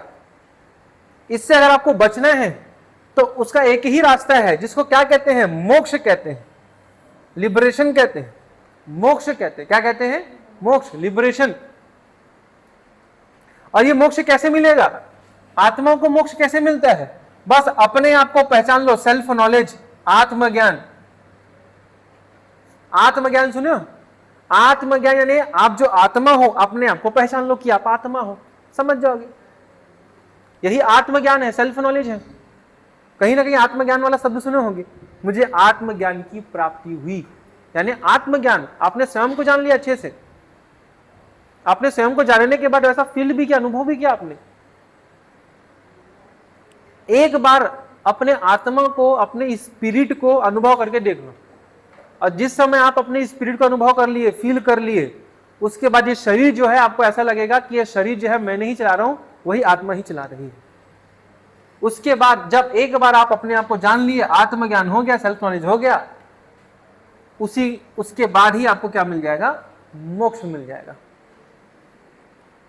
तुरंत क्या मिल जाएगा? मोक्ष मिल जाएगा। ठीक है। उपनिषदों में आत्मा के बारे में कहा गया है कि आत्मा जो है उसकी कितनी अवस्थाएं हैं। स्पिरिट की, यानी कि सोल हम कह सकते हैं, इसके हमें स्टेजेस बताए गए हैं। ठीक है, अवस्थाएं बताई गई हैं। अवस्था तो 4 स्टेजेज हैं, 4 अवस्थाएं हैं। कितनी अवस्थाएं हैं? 4 अवस्थाएं हैं। ये 4 अवस्था जो है वो एग्जाम में पूछ सकता है, प्री में भी पूछने के चांसेस अच्छे खासे हैं। आत्मा की कितनी अवस्थाएं हैं? 4। पहली अवस्था है जागृत।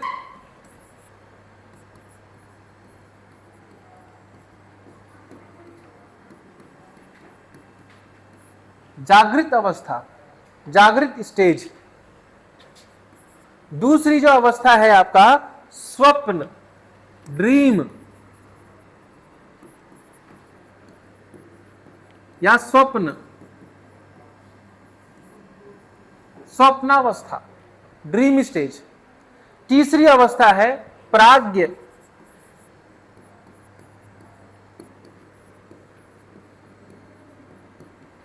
प्राज्ञावस्था।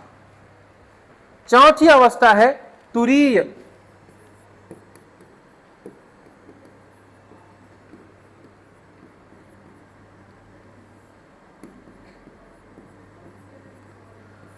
तुरीय अवस्था। आत्मा जो है वो हमेशा 4 अवस्था में होती है, समझिएगा अच्छे से। जब हम जाग रहे हैं तो उस स्थिति में आत्मा भी, जैसे हम जाग रहे हैं तो आप मुझे सुन पा रहे हो, मुझे देख पा रहे हो, पानी पी रहे हो, उसका अनुभव कर पा रहे हो, यानी पूरा बाहरी दुनिया को पूरा फील कर रहे हो, अनुभव कर रहे हो। आप अपने शरीर से अनुभव कर रहे हो तो आपके शरीर के माध्यम से अंदर जो बैठी सोल, आत्मा भी जो है उस चीज को अनुभव कर रही है, उसको फील कर पा रही है। समझ में आ रहा है? तो इसको अपन क्या कहते हैं? जागृत अवस्था कहते हैं। जब हमारा शरीर जागृत अवस्था में जाग रहा होता है और जो जो हमारा शरीर फील करता है वो सारी चीजें आत्मा भी हमारे शरीर के माध्यम से अनुभव करती है। ठीक है। कोई आपको एक झापड़ मार दिया, आपके गाल में दर्द हो रहा है, आप अनुभव किए तो आत्मा को पता चल गया कि हाँ, इसको, हम, मेरे शरीर को किसी ने मारा है, टच किया है। ओके। तो जागृत अवस्था, जब आप जाग रहे हो तो आत्मा भी आपके अकॉर्डिंग वो अनुभव करता है। दूसरा है स्वप्नावस्था, ड्रीम। जब हम स्वप्न देखते हैं, ड्रीम देखते हैं, तो पूरा ये जो आउटर वर्ल्ड है वो गायब होता है, बाहरी दुनिया उसमें गायब होती है। जब हम सोचते हैं, जब हम सोते हैं तो उस समय सपने चलते हैं, यानी कि एक इंटरनल वर्ल्ड चलता रहता है, आंतरिक दुनिया चलती रहती है। जब आप सोते हो तो आपके पीछे कभी शेर लग गया तो क्या एक्चुअल में शेर रहता है क्या? जब आप सोते हो तो सोते हुए कहीं पहाड़ से, खाई से, बिल्डिंग से गिर रहे हो तो एक्चुअल में गिर रहे हो क्या? नहीं, बाहरी दुनिया अलग है। और जब हम सोए हैं तो मनी मन में बहुत सारी अंदर की दुनिया अलग चल रही है। तो जो हम सपना देखते हैं तो हमारा जो स्पिरिट है, सोल है, उस चीज को वो अनुभव करता है, इंटरनल वर्ल्ड को वो महसूस करता है, फील करता है। जैसा हमारा शरीर कर रहा है तो हमारे शरीर के माध्यम से आत्मा जो है उसको फील करता है। क्या करता है? पूरा फील करता है। ठीक है। क्या सपने कभी सच होते हैं क्या? कभी कभी, कभी कभी। अच्छा, डेजावू सुना? डेजावू क्या होता है?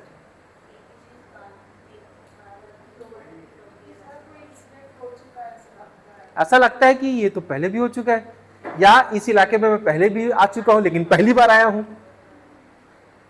ठीक है, पहले भी ऐसा हो चुका है, ये एक शब्द है। हो सकता है आपने उस चीज को सपने में देखा हो, लगभग मिलता जुलता, और वाकई में वहां पर जब आप गए तो हो सकता है कि अरे ये देखा देखा लग रहा है, जबकि पहली बार आया हूं मैं। ऐसे भी हुआ है। ठीक है। तो सपना जब आप ड्रीम करते हो, देखते हो, उस समय आप इंटरनल वर्ल्ड में होते हो, और इसी इंटरनल वर्ल्ड को फील करने का काम आत्मा भी करता है। जागृत अवस्था में आउटर वर्ल्ड में जो एक्चुअल चीजें हो रही होती है उसको आत्मा फील करता है, और स्वप्नावस्था में बाहरी दुनिया के कोई भी चीजें नहीं होती, बस आंतरिक दुनिया होती है, इंटरनल वर्ल्ड होता है, उसको भी आत्मा महसूस करती है आपके शरीर के अकॉर्डिंग। अब देखो प्राज्ञावस्था, ये बहुत ही इंपॉर्टेंट है। प्राज्ञावस्था जो हमारा डेप्थ स्लीप के नाम से हम जानते हैं, गहरी निद्रा जो उसको हम कहते हैं, गहरी नींद। गहरी नींद के समय, अच्छा जब आप स्वप्न देखते हो, सपने में एक चीज और होता है, बाहरी दुनिया नहीं रहती लेकिन बाहरी दुनिया का कोई ना कोई असर इसमें आता है। जब हम सोए हैं तो अचानक से सपने में भाई बहन मम्मी आती है और हमको ऐसे उठाती है, और जबकि वो एक्चुअल में उठा रहे हैं, एक्चुअल में ऐसे उठा रहे हैं, तो सपने में लगता है वो सपना चल रहा है। यानी बाहरी दुनिया का कुछ ना कुछ इफेक्ट सपने में भी आता है जब आप सपना देखते हो। लेकिन एक तीसरी अवस्था है डेप्थ स्लीप, गहरी निद्रा। इस गहरी निद्रा में न ही आउटर वर्ल्ड को कोई इफेक्ट है और न ही गहरी निद्रा में हम कोई सपने देखते हैं, दोनों नहीं होता, जिसमें आउटर वर्ल्ड भी यहां पर नहीं है और ये इनर वर्ल्ड भी यहां पर नहीं है, दोनों का एब्सेंस होता है। उसे हम क्या कहते हैं, प्राज्ञावस्था। और इस स्टेजेस में ड्रीम जो है वो भी नहीं होता, सपने भी नहीं आते इस चीज में। और जब सपने नहीं आ रहे हैं, जब आप बाहर के वर्ल्ड को आप महसूस नहीं कर पा रहे हो, तो सुख और दुख दोनों एक जैसे ही है। वहां पर सुख भी एब्सेंस है, जॉय, और सैडनेस भी एब्सेंस है, वहां पर दुख भी वहां पर नहीं है। ओके, अगला है तुरीय अवस्था। ये तीनों समझ में है। जाग रहे हो तो जो फील कर रहे हो आत्मा वही फील कर रहा है, आउटर वर्ल्ड को। सपने देख रहे हो तो वहां इनर वर्ल्ड है, आत्मा उसको अनुभव कर रही है, लेकिन आउटर वर्ल्ड भी कहीं ना कहीं इसमें इफेक्ट डालता है। और तीसरी अवस्था है प्राज्ञावस्था, ये एकदम गहरी निद्रा वाली अवस्था है, यह ड्रीम वगैरह नहीं आता, दोनों वर्ल्ड यहाँ पर गायब हो जाते हैं, सपने भी नहीं आते। कभी बार आपको ऐसा लगा होगा, आप 11 बजे सोए हो, 6 बजे उठ गए हो, आपको ऐसा लगा होगा अरे केवल 5 ही मिनट तो मैं बस सोई हूँ। कभी बार ऐसा भी लगा होगा आपको, ठीक है, समय का पता भी नहीं चला होगा, वो गाढ़ी निद्रा है वहां पर। और चौथी अवस्था होता है जो इसके आगे की अवस्था है। चौथी अवस्था जो कि इसके आगे की अवस्था है उसे हम कहते हैं तुरीय। तुरीय एक संस्कृत शब्द है जिसका मतलब ही होता है फोर्थ, चौथा। तुरीय जो है वो एक संस्कृत शब्द है, इसका मतलब ही होता है चौथा, फोर्थ नंबर का स्टेज है, चौथी अवस्था है। ये एक ऐसी अवस्था है जहां पर आप जो सो रहे हो ना, सोने से एक स्टेप और आगे बढ़ जाते हो आप। ये एक ऐसी अवस्था है जहां पर आत्मा जो है आपके शरीर को भी फील नहीं कर सकता, आत्मा केवल अपने आप को फील करती है, आत्मा अपने आप को पहचान जाती है कि मैं हूं। अभी हम जाग रहे हैं तो आत्मा जो है पूरी दुनिया को देख रहा है, तो अपने आप को भूल गया, आत्मा केवल दुनिया के हिसाब से चल रहा है। जब हम सो रहे हैं तो सपने के हिसाब से आत्मा चलता है, और जब हम गहरी निद्रा में है तो कम से कम आत्मा यह महसूस तो कर रहा है कि शरीर है, सो रहे हैं, क्योंकि उठने के बाद तो हमको पता लग ही जाता है कि हम सो रहे थे। तो जब गहरी निद्रा में जब हम रहते हैं तब भी हमें या आत्मा को पता चलता है कि ये शरीर है। एक स्टेप और आगे, आत्मा को शरीर का भी पता नहीं चलता, नहीं बाहरी दुनिया को पता चलता है, नहीं इनर वर्ल्ड का और नहीं शरीर का। तो आत्मा को केवल किस चीज का पता लगता है, आत्मा को केवल अपने आप का पता लगता है कि मैं हूं। तो जहां पर आत्मा अपने आप को जान ले, ऐसे स्टेज को तुरीय अवस्था कहते हैं। आत्मा जो है केवल अपना नॉलेज होता है, उसे सेल्फ नॉलेज होता है, ठीक है, आत्मा को खुद का ज्ञान होता है, आत्मा अपने आप को फील करती है, सेल्फ फीलिंग होता है, यहां पर अपने आप का अनुभव करती है आत्मा। उसके अलावा सारा चीज गायब, ना आउटर वर्ल्ड, ना इनर वर्ल्ड, न ही शरीर की कोई चीजें, सब चीज गायब। अच्छा, सबसे अच्छा ना ये लगता है मुझे, क्यों? क्योंकि जब हम सपने देखते हैं, कोई चिमट दिया ना, तो सपने में भी ऐसी है, कोई ना कोई चिमटते हुए आ रहा है। तुरीय अवस्था ये सबसे अच्छी अवस्था है जहां आत्मा अपने आप को फील करती है, ठीक है। ये लिख लेना, शायद तक बुक में नहीं होगा ये। अब आत्मा रहती कहां है? शरीर में है, लेकिन आत्मा कहां है? तो उपनिषदों के अनुसार आत्मा 5 जगहों में रहती है, जिसे हम लोग पंचकोश के नाम से जानते हैं।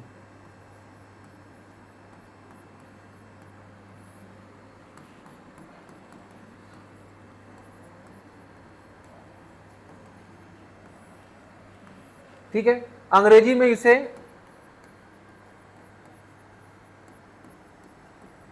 पंचकोश ही बोलते हैं, और अगर अंग्रेजी झाड़ना है तो 5 शीत भी बोल सकते हो। ठीक है, ज्यादा। सर हाँ सर एक क्वेश्चन है सर, जो आप बताए थे तुरीय अवस्था, हाँ। वो अवस्था शायद शरीर छोड़ने के बाद ही होता है क्या नहीं सर? नहीं, शरीर छोड़ने के बाद नहीं होता। कभी कभार हम जब मेडिटेशन करते हैं तो हम इतने ध्यान में मग्न रहते हैं कि बाहर जो चीजें चल रही होती है उसका भी हमें एहसास नहीं होता, हम अंदर जो चीज सोच रहे विचार रहे होते हैं उसका भी एहसास नहीं होता। ठीक है, कभी कभार ऐसा होता है कि हमारी जो पांचों इंद्रियां, नाक कान मुंह या जो स्पर्श है, उनका भी आभास नहीं होता, उसको भी हम फील नहीं कर सकते। कभी कभार ऐसा होता है कि हमारी आत्मा, हमारा शरीर ही फील नहीं होता। कभी कभार शून्य की स्थिति आती है, देखिए हाथ एकदम शून्य हो गया तो कुछ फील नहीं होता, तो केवल कोई अंग है। जब पूरा शरीर ही हमको महसूस ना हो, एक स्टेप आगे का है, वो बहुत अच्छा स्टेप है वो। ये सब मेडिटेशन के थ्रू ही आता है। जब ध्यान साधना लगाते हैं उस समय ये चरम स्तर आता है। अच्छा, पंचकोश, 5 कोशों के बारे में बात हुआ है। ज्यादा अंग्रेजी लिखना है तो 5 शीत लिख सकते हो, लेकिन ये पंचकोश ही लिखो, सबसे अच्छा है, क्योंकि चेक करने वाले को भी उतना इंग्लिश नहीं आता होगा। पंचकोश, पंचकोश का मतलब है 5, और कोश या शीत मतलब होता है स्थान, प्लेस। आत्मा जो है वो 5 जगह रहती है। ठीक है, कितने जगह? 5 जगह आत्मा रहती है। अब वो 5 जगह कौन कौन सा है इसको समझिए। आत्मा 5 जगह रहती है, वो कौन कौन सा जगह है समझिए। पहला है अन्नमय कोश, अन्नमय कोश। ठीक है, अंग्रेजी में भी अन्नमय कोश ही लिखना, ओके। लेकिन अंग्रेजी में एक और शब्द है मैक्रोशीथ या फिर फूड शीथ या फिर अन्नमय कोश, ये सबसे अच्छा है इंग्लिश में। ठीक है, अन्नमय कोश। आत्मा कहाँ रहती है? तो उपनिषद का कहना है आत्मा मैक्रो बॉडी में रहती है, मैक्रो शीट में, स्थूल शरीर में रहती है। ये जो हमारा शरीर दिख रहा है पूरा, इसी शरीर के अंदर में आत्मा रहती है। जो ये जो शरीर है ये टोटली डिपेंडेंट है, आश्रित है फूड के ऊपर, अन्न के ऊपर आश्रित। ये पूरा शरीर जो है अन्न के ऊपर आश्रित है, अन्न के ऊपर, फूड के ऊपर डिपेंडेंट है। अगर आप खाना नहीं खाओगे तो ये शरीर जो है वो नष्ट हो जाएगा। समझ में आ रहा है? तो आत्मा कहाँ रहती है? इसी अन्नमय कोश में रहती है, जो अन्न पर आश्रित है, खाने पर आश्रित है। ठीक है, और ये मैक्रो स्थूल शरीर है ये। उसके बाद दूसरा क्वेश्चन, चलो आपने बता दिया इस शरीर में है, इस शरीर में आत्मा है, कोई दिक्कत नहीं, लेकिन इस शरीर के अंदर कहां है? इस शरीर में तो है, आपने बता दिया, लेकिन इस शरीर के अंदर कहां है? तो ये कहते हैं प्राणमय कोश के अंदर में है, शरीर के अंदर में, प्राणमय कोश में, प्राणमय कोश में है, यानी कि ब्रीद स्थित में है, प्राणमय कोश में। अब ये प्राणमय कोश क्या होता है? हमारे अन्नमय कोश के अंदर, यानी अन्न पर आश्रित जो ये शरीर है, इसके अंदर ऐसा जगह, स्थान है जो प्राण पर आश्रित हो, जो ब्रीद पर डिपेंड हो, जो हमारे एयर या ब्रीद पर डिपेंड हो, ऐसे जगहों में है। बताओ, एयर पर, ब्रीद पर डिपेंड कौन कौन से ऑर्गन है हमारे? एक तो पूरा शरीर है जो खाने के ऊपर निर्भर है, और शरीर के अंदर में ऐसे कौन कौन सी चीजें हैं जो केवल केवल प्राण पे, ब्रीद पे डिपेंडेंट है? Sir heart. बस हार्ट, बस लंग्स। अरे लंग्स तो खून में डालता है पूरा ऑक्सीजन को, हीमोग्लोबिन ऑक्सीजन को पूरा कैरी करके पूरे शरीर तक पहुंचाता है, और वो ऑक्सीजन पूरे शरीर के एक एक पार्ट्स में जाता है। समझ में आ रहा है? ठीक है, हड्डी में जाते हैं क्या? हड्डी में ऑक्सीजन सप्लाई होता है? नहीं होता। ये आपका जो खोपड़ी है, ब्रेन है, ब्रेन में भी खून नहीं जाता, ब्रेन के आउटर लेयर में बस जाता है। ब्रेन को ऐसे काट के देखोगे अंदर में ना, खून नहीं निकलेगा। ठीक है, तो कुछ जगह ऐसे हैं जहां पर ब्लड यानी कि ऑक्सीजन का सर्कुलेशन नहीं होता हमारे शरीर में, और कुछ जगह ऐसे हैं जहां पर ऑक्सीजन का सप्लाई होता है, ऑक्सीजन का सप्लाई हो रहा है मतलब हीमोग्लोबिन है, हीमोग्लोबिन जो है वो it is a good carrier of क्या, ऑक्सीजन, ऑक्सीजन का ही सप्लाई करता है वो हर जगह। यानी हमारे शरीर में भी कुछ ऐसे स्थान है जो प्राण पर आश्रित है। ये किसके ऊपर डिपेंड है?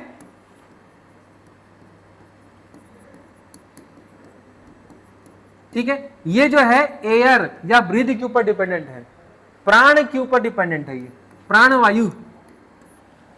तो हमारे शरीर में एक ऐसा जगह है जो प्राण के ऊपर डिपेंडेंट है, उस स्थान को हम प्राणमय कोश कहते हैं। अब वायु के ऊपर डिपेंडेंट तो बहुत सारे ऑर्गन हैं, बहुत सारी चीजें हैं, तो उनमें कौन सा? तो प्राणमय के अंदर में इनका कहना है ये मनोमय में है, मनोमय कोश में है, मनोमय कोश में है ये। ठीक है, मनोमय कोश, मनोमय कोश जिसे हम लोग अंग्रेजी में मनोमय कोश ही कहते हैं, यानी कि माइंड। हमारे शरीर के अंदर में यानी प्राणमय कोश के अंदर में बहुत सारे ऐसी चीजें हैं जो हमारे मन के हिसाब से चलते हैं, जो हमें सुख यानी जॉय और सैड ये सब फील कराने का काम करते हैं, दर्द वगैरह जो है उसका कराने का काम करते हैं। अब क्वेश्चन आता है कि मनोमय के अंदर में कहां पर है? तो मनोमय के अंदर में कहा जाता है कि ये जो है विज्ञानमय कोश में है, विज्ञानमय कोश में है, इंटेलेक्ट शीथ में, इंटेलेक्ट शीथ में है। इंटेलेक्ट शीथ कहने का मतलब है ऐसे ऑर्गन जो जिसे हमारा ब्रेन, हमारी बुद्धि कंट्रोल करे। शरीर के अंदर में ऐसा जगह जो हमारा ब्रेन जिसको कंट्रोल करता है, हमारा ब्रेन जिसको कंट्रोल करता है उसे हम कहते हैं विज्ञानमय कोश। ठीक है, अब विज्ञानमय कोश के अंदर में भी कौन सा कोश आएगा? तो सबसे अंदर में आता है आनंदमय कोश,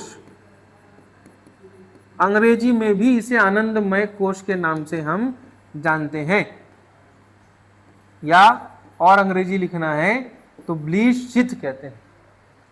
यही जो है आपका आत्मा का एक्चुअल प्लेस है, जगह है जहां पर आत्मा रहती है। ठीक है, अब डायग्राम के फॉर्म में बताऊं तो मान लेते हैं कि ये किसी की मुंडी है, ये हाथ है, ये पैर है। ठीक है, ये कोई इंसान है जिसको लकवा मार दिए। ठीक है, उंगली उंगली नहीं मत बोलना। यह हमारा शरीर है, इसी शरीर को हम क्या कहते हैं? अन्नमय कोश, जो हमारे अन्न पे, भोजन पे आश्रित है, डिपेंडेंट है। ठीक है, अब इसके अंदर क्या? इसके अंदर में भी बहुत सारे ऐसी चीजें होंगे जो कहीं ना कहीं एयर के ऊपर डिपेंडेंट होते हैं, प्राण के अंदर डिपेंडेंट होते हैं। तो ये अंदर वाले शरीर को हम क्या कहते हैं? प्राणमय कोश, ब्रीथ शीथ कहते हैं। लेकिन इसके अंदर में भी कुछ ऐसे होंगे जो कहीं ना कहीं किसके ऊपर डिपेंड करते हैं? हमारे मन के ऊपर डिपेंड करते हैं। अब हमारे शरीर के अंदर में भी कुछ ऐसा चीजें होंगी जो हमारे बुद्धि, विज्ञान के ऊपर डिपेंड करते हैं। अब उसके अंदर में भी कोई एक ऐसा चीज होगा जहां आत्मा एक्चुअल स्थान पर रहती होगी, उसी को अपन आनंदमय कोश में कहते हैं, जहां आत्मा हमेशा आनंद वाले पोजीशन में हमेशा रहता है, ब्लीस स्टेटस में हमेशा रहता है वो। ठीक है, तो आत्मा कहां रहती है? इन 5 जगहों में रहती है। ये बड़े से छोटे की ओर हमने गए हैं। अभी भी आपके मन में डाउट आ रहा होगा तो एक्चुअल में कहां रहते हैं आत्मा? मुझे भी बहुत डाउट आया था कि आत्मा एक्चुअल में कहां रहता है। इतना सारा चीज तो आप बता दिए। शरीर के अंदर में एक और कोई ऐसा पार्ट है जो वायु के ऊपर डिपेंड है, फिर मन के ऊपर, कोई विज्ञान के ऊपर, ऐसा तो आपने बता दिया। लेकिन एक्चुअल में कहां है? ब्रेन में है, हार्ट में है, कहां है? तो इसकी माथे जो हाँ, माथे के बीच में, माथे के बीच में, भ्रिकुटी में, ऐसा इसको भ्रिकुटी कहते हैं। जी सर, नहीं। वहीं पे। इसका एक्चुअल जवाब मुझे जैन दर्शन में मिला। जब जैनिज्म पढ़ेंगे, जैन फिलोसॉफी पढ़ेंगे ना, वो जब सोल के बारे में बताया, आत्मा के बारे में बताया, आत्मा की प्रॉपर्टी बताया, तब मुझे एक्चुअल में मुझे रियलाइज हुआ कि आत्मा वाकई में शरीर में कहाँ रहती है। ठीक है, तो मुझे इसका आंसर वहीं पर मिला। ये तो बता दिया गया अन्नमय के अंदर में ये, इसके अंदर में ये, इसके अंदर में ये, ऐसा ऐसा बता दिया गया, लेकिन एक्चुअल मुझे जानकारी जो है वो जैन दर्शन से मिला कि एक्चुअल में आत्मा हमारे शरीर में रहती है तो कहाँ रहती है। इसको मैं बताऊंगा जब जैनिज्म पढ़ेंगे तब। ठीक है, नेक्स्ट क्लास में हम भगवत गीता चालू करेंगे। ठीक है, भगवत गीता होगा, भगवत गीता। अच्छा, इसमें एक और चीज बचा है, उपनिषद में त्रिऋण बचा है, त्रिऋण हम पढ़ेंगे उपनिषद में। ठीक है, पितृ ऋण, देव ऋण, ऋषि ऋण, 3 प्रकार के ऋण होते हैं। ठीक है, और क्यों जनेऊ जब पहना जाता है तो जनेऊ में क्यों 3 धागे होते हैं, उसके बारे में भी हम कल चर्चा करेंगे। उसके बाद गीता हम चालू करेंगे। ठीक है, चलिए तब तक के लिए आप सभी का जय जवाहर।